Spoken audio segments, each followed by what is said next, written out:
প্রেমের প্রস্তাব প্রত্যাখ্যান করায় সেলিম ও তার 6জন বন্ধু মিলে আমার মুখে অ্যাসিড ছুঁড়ে মারল। মৃত্যুর মুখ থেকে ফিরে এসে নতুন করে বাঁচার গল্প।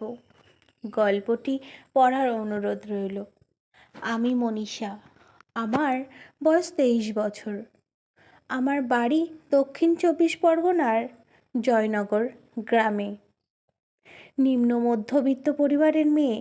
ছোটবেলা থেকে স্বপ্ন দেখতাম নিজের পায়ে দাঁড়ানোর। আমার আশেপাশে সব মেয়েগুলোর ক্লাস 6 কিংবা 7-এ বিয়ে হয়ে গিয়েছে, কিন্তু আমি কোনোদিনও ভাবতে পারিনি যে বিয়ে করে চাকরি করে টাকা রোজগার করাই ছিল আমার একমাত্র লক্ষ্য।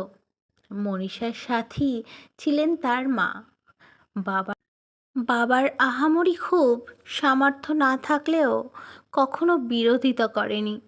ছোটবেলা থেকে খেলাধুলো, নাচ গান, সাজগোজ, কবিতা এসবের প্রতি আগ্রহ ছিল।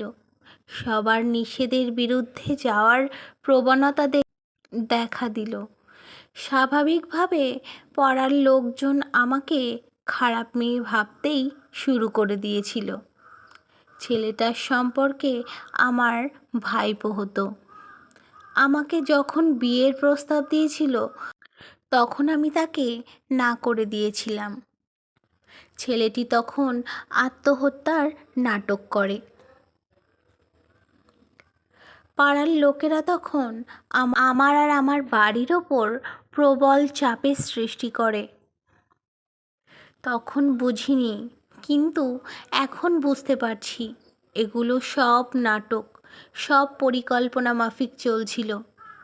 পাড়ার লোকেদের চাপে পড়ে একদিন ছেলেটির সাথে অর্থাৎ সেলিমের সাথে দেখা করলাম।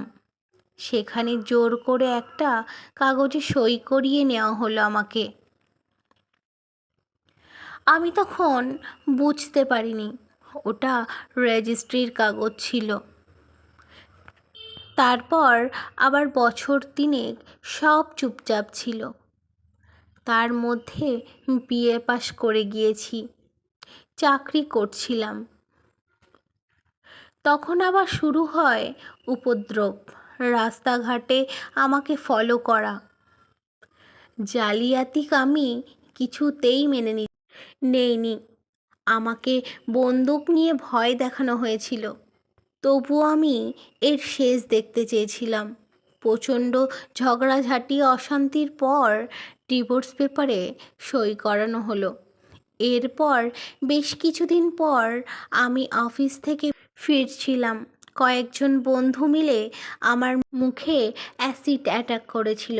সময়টি ছিল 2015 সালের 1 নভেম্বর। মাত্র 20 বছর বয়স ছিল তখন আমার। অ্যাসিডের তীব্র কেমিক্যালে নষ্ট করে দিয়েছে আমার এই দুটি চোখ, বিকৃত করে দিয়েছে মুখের চামড়া। দিনের পর দিন হসপিটালের যন্ত্রণা সহ্য করে গিয়েছি। অভিযুক্ত প্রায় 2 বছর পর ধরা পড়ে এবং 1 মাসের মধ্যেই সে জামিন পেয়ে যায়।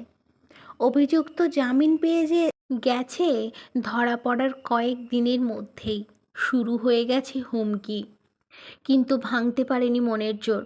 হাসপাতালের দিনগুলো শেষে একাধিক প্লাস্টিক সার্জারি পেরিয়ে একসময় দিনের আলো দেখেছি। সোশ্যাল মিডিয়া হয়ে উঠেছে তার একমাত্র লড়াইয়ের জায়গা। আমি প্রথম থেকেই ভেবে নিয়েছিলাম আমি মুখ ঢাকব না, কারণ আমি তো কোনো অন্যায় করিনি। তাহলে কেন আমি মুখ ঢাকব? আবার নতুন করে পড়াশুনো শুরু করলাম, নতুন করে বাঁচার জন্য। জয়নগরে যাতায়াত আর আদালতে হাজিরা দেওয়ার ফাঁকে আমি একটা চাকরি নিয়েছি দক্ষিণ কলকাতায় একটি ক্যাফেতে। তার সঙ্গে চলেছে ফেসবুকের নানা সামাজিক বিষয়ে কমেন্টারি। নিজের মতো আরও অনেক অ্যাসিড আক্রান্ত মেয়েদের পাশে দাঁড়াতে চেয়েছিলাম।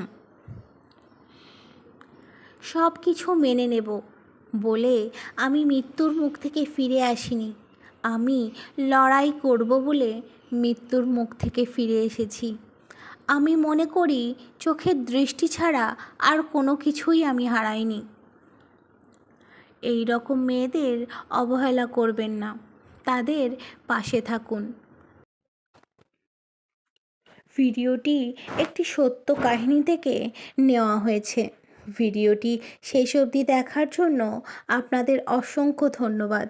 দেখা হচ্ছে আরও একটি নতুন ভিডিওর সাথে।